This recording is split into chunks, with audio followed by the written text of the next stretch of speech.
All right. Good afternoon, and thank you for joining me here today. I've been long concerned about the potential for fraud, waste, and abuse in the ESA program. My office has been conducting an ongoing investigation into potential fraud related to the program since last year. And today we are announcing that the state grand jury has indicted 5 individuals for allegedly operating a criminal conspiracy inside the ESA program itself. The defendants are accused of defrauding Arizona taxpayers of over $600,000. And I must add, of course, that all defendants are presumed innocent. Dolores Lachey Sweet, Dorian Lamar Jones, Jennifer Lopez, Jadaika Celeste Johnson, and Raymond Lamont Johnson Jr. have been charged by the grand jury with multiple felonies related to this scheme, including fraud, conspiracy, computer tampering, illegally conducting an enterprise, money laundering, and forgery. Sweet, Jones, and Lopez are former employees of the Department of Education.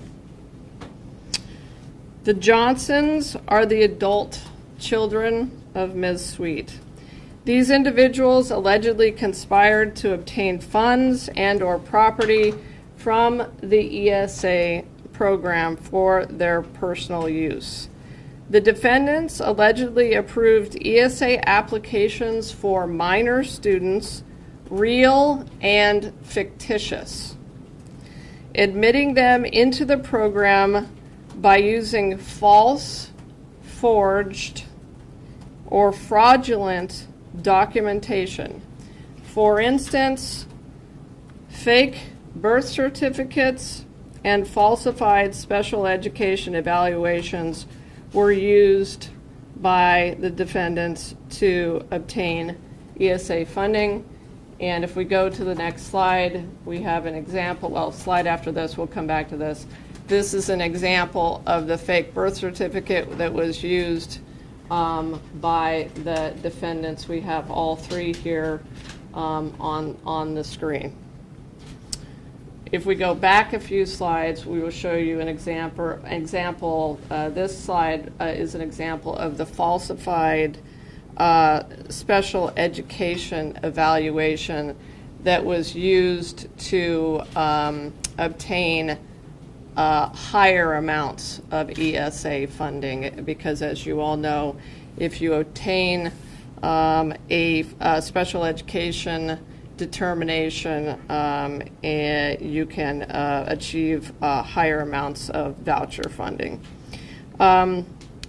They then awarded those students' accounts funds from the program and then used those funds for their own benefit.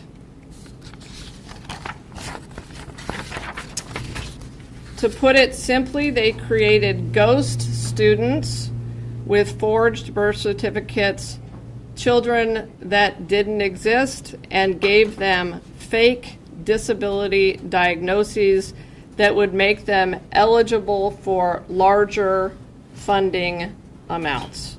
The names in the red boxes here on the screen, the names in the red boxes are, in fact, ghost students. They didn't and don't exist. As you can see, one now ex-Arizona Department of Education employee said that she had triplets. All of those individuals there on the left, or your left, I guess, they all have the same birthday. All of the individuals there on the right have the same birthday, and they were allegedly twins. All 5 children had the same birth dates. They did, and apparently none of this raised any red flags at the Arizona Department of Education. Listen, these are serious crimes, and we will prosecute them to the fullest extent of the law. But my overarching concern here is this is a program that is easy to target for fraud. The legislature has never appropriately funded the administration of this program, and the lack of controls, regulation, and appropriate oversight make the voucher ESA program a target for fraudsters, as we have seen. This has not only been exacerbated by the universal voucher expansion that was passed in 2022. The program grew from roughly 12,000 students in that year, most of them students with disabilities, to now over 75,000 students. I believe this universal expansion has degraded services for students with real disabilities who have relied on the program and for whom it was originally designed. This fraud is a slap to the face of any parent that has children with disabilities. They now have to compete for the time and resources of ADE staff with tens of thousands of new students in the program, many of whom were already attending private schools on their parents' dime before this taxpayer-funded coupon for the wealthy was passed by the legislature. And not only did the legislature expand this program with basically no additional guardrails, but they also failed to pass a more limited expansion for low-income students that was proposed by former Senator Boyer. What is even worse, the legislature also relaxed requirements on who could provide a diagnosis for special education students that makes a student eligible for the higher amounts of funding. And I think that's obviously a really important factor here. Previously, I believe that public school districts had to provide the diagnosis in a traditional evaluation setting. Now, any doctor or medical provider can provide a diagnosis that sets up another avenue for fraud or abuse. And we saw in this case falsified diagnoses. All 17 children in this case, even the fake ones, had falsified disability documents associated with them. Let me repeat that. All 17 children, even the fake ones, had falsified disability documents. The defendants in this case we are announcing today took advantage of the lack of controls and regulations and apparently easily defeated and defrauded the ESA program. The employees were not fired until our investigators began looking closely into the activity. So it's impossible to say how long this would have continued without this investigation by my office. Our investigators were tipped off about this case, not by the Arizona Department of Education, but rather by a credit union who noticed unusually large in-person cash withdrawals and contacted our office. And this is not the end of this investigation. We are currently working on multiple potential investigations into fraud, waste, and abuse in the ESA program, and we will share more information with the public when we're able to do so. I believe it is high time for the legislature to get serious about putting some regulations in place to prevent the fraud that we're seeing today from happening in the first place. And let me be very, very clear. This is not about school choice or any other ideological debate about education. It's about a program that, like we have seen with the access fraud, is an easy target for criminals because it's a large pot of money without enough oversight, not by a long shot.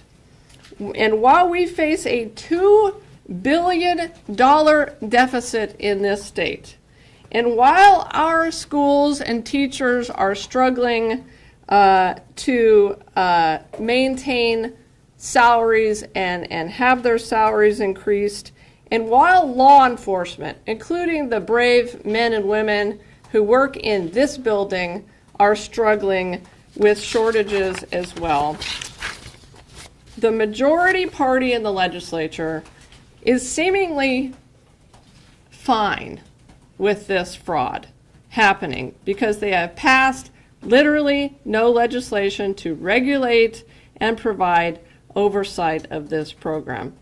As I mentioned, we do not know how deep this fraud goes, but we will get to the bottom of it. And with that, I'm happy to take any questions that you have. Let's start out with the timelines here. So these people go back prior to the current administration. So is this a fraud that has spanned both the Hoffman administration and the Horn administration, or what? We don't know. We don't believe so. These employees predate the Horn administration, but we believe that the fraud really began when the universal expansion opened up eligibility for all students in late 2022. The ghost students that I mentioned earlier were actually accepted into the program in early 2023. It is possible fraud was occurring prior to that point, but we believe it ramped up really at the beginning of 2023. Just explain the process by which they determined that these kids did not exist. It must have been fairly simple, but if you could just take us through that process, how they were able to pin down that these kids did not exist at all. Yeah, I don't want to go through too much of our investigative techniques, but obviously we were tipped off by the credit union about these withdrawals. We then started asking questions. We have had some working cooperation with the head of the ESA program inside ADE, and John Ward. He has been cooperative with us. I do not know the level to which Superintendent Horn is aware of this fraud, and ADE did ultimately fire these employees, but our investigators began looking into the documents that had been provided to ADE, asked for those documents, and received what you're looking at today. When were the employees fired, and of the 17 children referenced, how many are fake and how many are real? Let's go back to that last part. The ones in red, Mary Jo, are fake. So 5 out of 17 are ghost children. And they all belong to those 3 people, Dolores and Dorian and Jennifer, all the kids involved? Good question. So let me put it this way, okay? And I'm going to be very, very careful the way I answer this question. You can be vague. I'm not going to be vague. I'm going to be as specific as I can, given that we obviously have an ongoing investigation and we have some redacted boxes up there. Some of whom are children who exist, and we're not going to disclose their names. Some of whom are adults. So the individuals in the larger boxes on the second row are largely, I believe, adults. Those are adults. So the ghost children were registered on this row here. I'm just going to come over here and point out. These ghost children were registered at Dolores Suite's address. So these children were registered in ADE documentation and ESA documentation at Dolores Suite's address. Okay, but you have your little flow chart, if you want to call it that there, has 2 adults, 2, 5, 10 children under Dolores. Explain how that works. These are adult children. Okay, but are they, I understand, but, okay, either way. You Same have- address. You have, okay, so let's take Dolores. Mm-hmm. You have 3 separate divisions, and underneath those, you have 2, 5, and 3. Explain how they all relate to Dolores.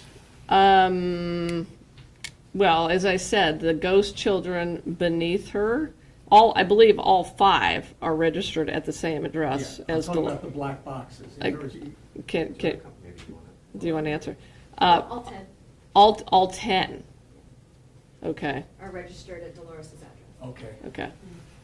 And some of them are, the adults that are identified there, are they adults with special needs, or like children who are older than 18? I'm not going to go into that right now, Mary Jo. I don't want to, there are some details we're not going to divulge because the investigation is ongoing. And when were the ADE employees?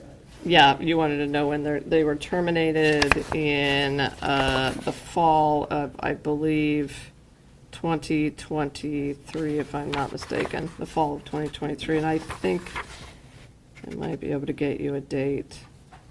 You've got August under Dolores, and then you've got November under Dorian and Jennifer, so I don't Yeah, understand. that's correct. August and November. Okay. Yeah. So do you have a sense as to how prevalent this fraud is? I mean, is this just an outlier, or is it more common than we think? That's what we want to get to the bottom of. And I think, I will tell you this from what our investigators found.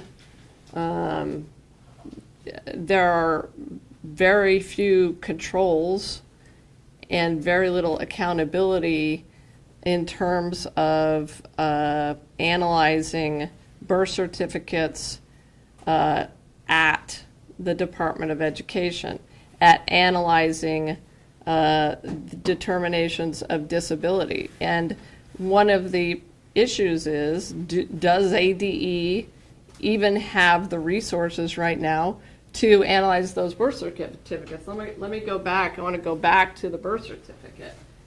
You can see here clearly this is the template of a real birth certificate, because, as I was thinking, it looks a lot like my own daughter's birth certificate. But here, there was a tear in the birth certificate, and then it was, various forgeries were made in the actual template. There are legitimate questions about how many of these birth certificates are actually being scrutinized by the Arizona Department of Education and what they're doing to scrutinize them. I am not aware that they are sending them out to a third party to scrutinize them. And I think it's a really fair question, and it's really scary, because this program has now ballooned to 73,000 or more than 70,000 students, and all you have to do is provide essentially a birth certificate. Was Horn cooperative in this investigation, and what was this money being spent on? $600,000. What were the funds going towards? I'm not going to talk about that. Obviously, we are going to present evidence about that in court. But I will say generically, it's given what we have seen, it's a huge concern that this money, and sometimes we're talking upwards of $20,000 to $40,000 going to parents if their child qualifies with a disability, whether legitimately or fraudulently. And so a lot of things are being bought that you would not associate with educational activities, let's put it that way. I'm not going to speak specifically to these cases, But we certainly are aware of that, and we are seeing that. What was the first part of your question? Was Horn cooperative? Oh, look, what I would say is Tom Horn's, the head of Tom Horn's ESA program, John Ward, has been cooperative. I can't say that it's very cooperative of Tom Horn to go out and claim that there's no fraud in this program when there clearly is, and there clearly is serious fraud. So that's not very cooperative. And I think it would be incumbent on any superintendent of public instruction to immediately, seeing these results and knowing that you'd already fired these people, to go to the legislature and ask for controls and accountability on this program. Attorney General, thank you. Would you, like, I know it's premature, like you alluded this earlier. Is it like an organized crime you think that is happening? I know you're still investigating, or is it just like a fluke, a couple of people just getting it together and doing it? So do you see like a ramification of like as a whole state, or just like individuals? Well, we're going to try to flesh that out. Whether this particular scheme meets organized crime levels, we will ultimately determine through the course of the litigation. But what I'm most concerned about is how ripe the program clearly is for this kind of abuse. It was very easy for these individuals to do this. And I think we all have to be asking the question, is it being replicated? One of the things that we saw in the Access Sober Living Home fraud is that this kind of thing became well known, right, in the community. And so more and more people started to engage in this kind of fraud, or were persuaded that somehow this was okay. And so, you know, I'm also extremely concerned about the fact that under the legislature's under the way the legislature has written the law, an individual can go to virtually any kind of doctor they want to get a disability diagnosis. I mean, any kind of doctor. And you know, that seems to be highly problematic. In this case, did they go to a doctor, or did they just falsify the whole thing? Was it a fake doctor? And we believe that these were all just falsified. And for the real children that are involved in this, did any of them get any educational services? Not going to talk about that right now, but. Are you able to tell us how much of what the withdrawals were, like range, how much money they took out? Well, I mean, the total was over $600,000. So again, you know, you think about the fact, obviously we stopped it. We stopped this particular fraud, but that could have been perpetuated over years, and it could have been millions and millions of dollars. And then, of course, we're still looking at other potential perpetrators of this, and will most likely find more money that has been lost to the state. When you say you believe they're falsified documents, would this be non-existent contractors, or contractors listed as businesses but not actually doing work? That's a whole separate issue, and we're also looking at that. So you're talking about vendor fraud. We're talking about the documents that have to go to ADE to get your child into the ESA program. Number one, a birth certificate to prove that you actually are a child in the state of Arizona. Number two, if you're asking for those elevated amounts of money, a diagnosis that you have, for instance, autism. And so those are the two things right now that I'm talking about, but you're talking about something else that's also very important. The diagnosis, actually. So Yeah. that diagnosis, did they provide a diagnosis document that was simply from a non-existent provider, or was it someone who's listed as a business on state records, but that doesn't actually do business? Because that's something we've... I might have to come back to you on that. The reporter's document. Yeah, okay, so what we're saying is they were And then forged. They were second- simply forged. Okay, and then secondly, I know Superintendent Horn recently said he's submitted over 20 cases to your office in recent months. Can you comment on if that's true and what the status may be of those? We'll have to get back to you on that. I'm not aware of 20 different cases, but, you know, they're not these kinds of cases, let's put it that way. Can you talk about what that money that they withdrew was spent on? Again, I can't. We'll provide those details at a future date. What does the timeline on this case look like? When did the indictment come down?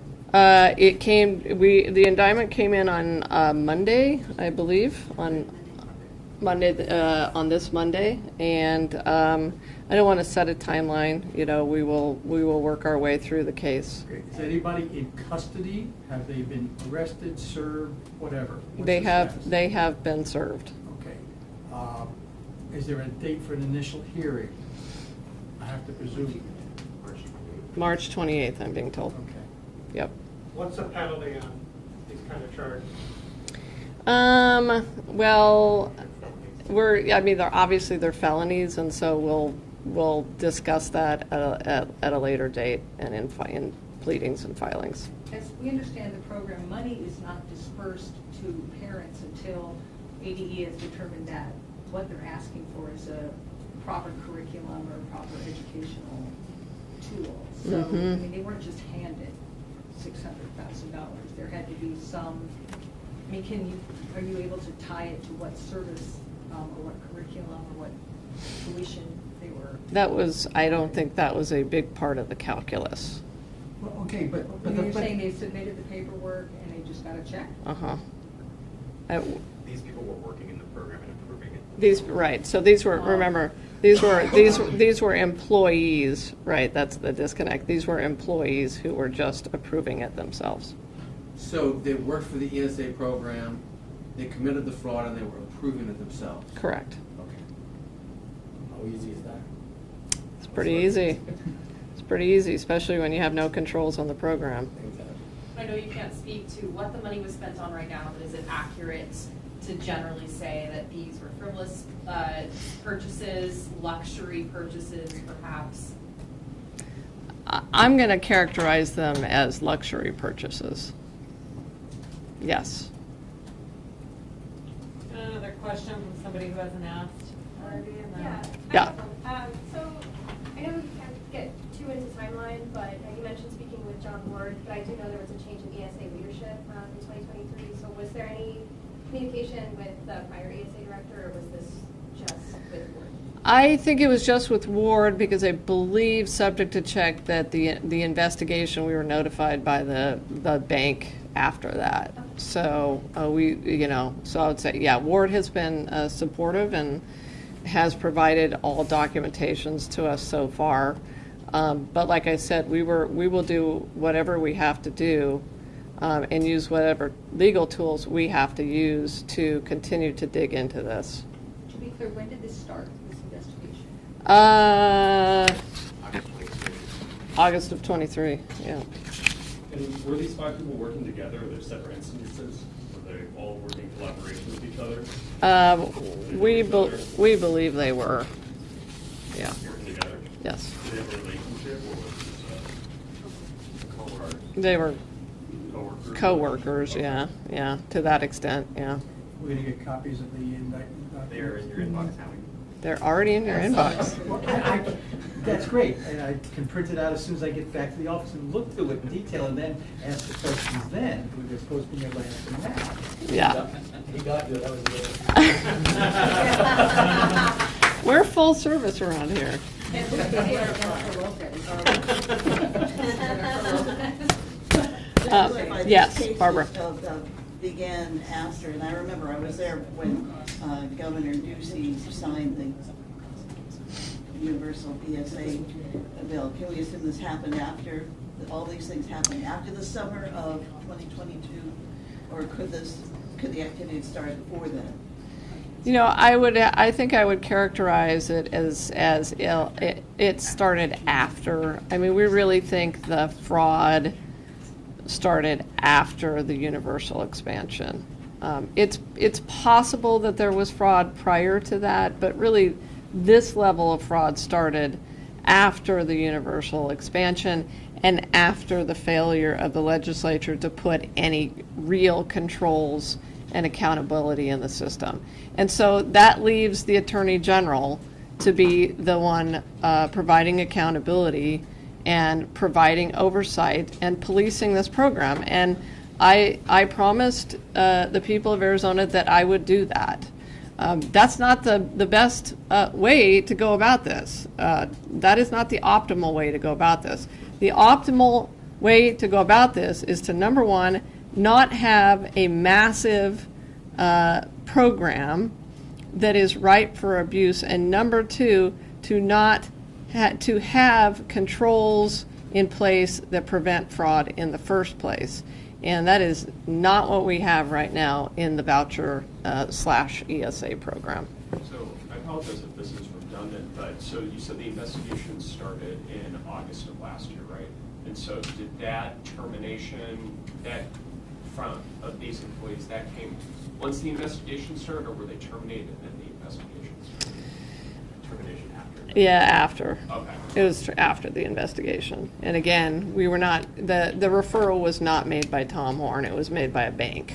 Okay, and then do you know who made the decision to terminate? I don't.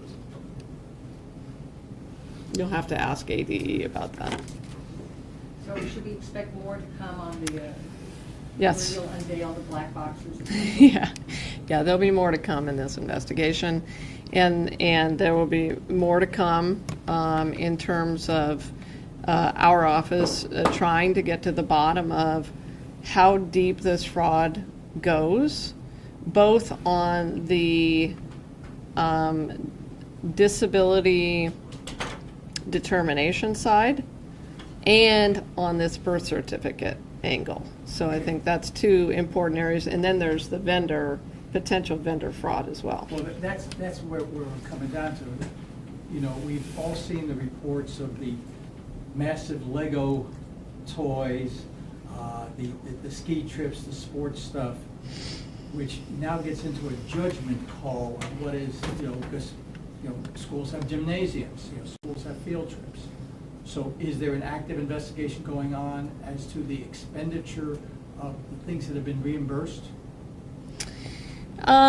To the degree, what I would say is right now, to the degree that we are looking at,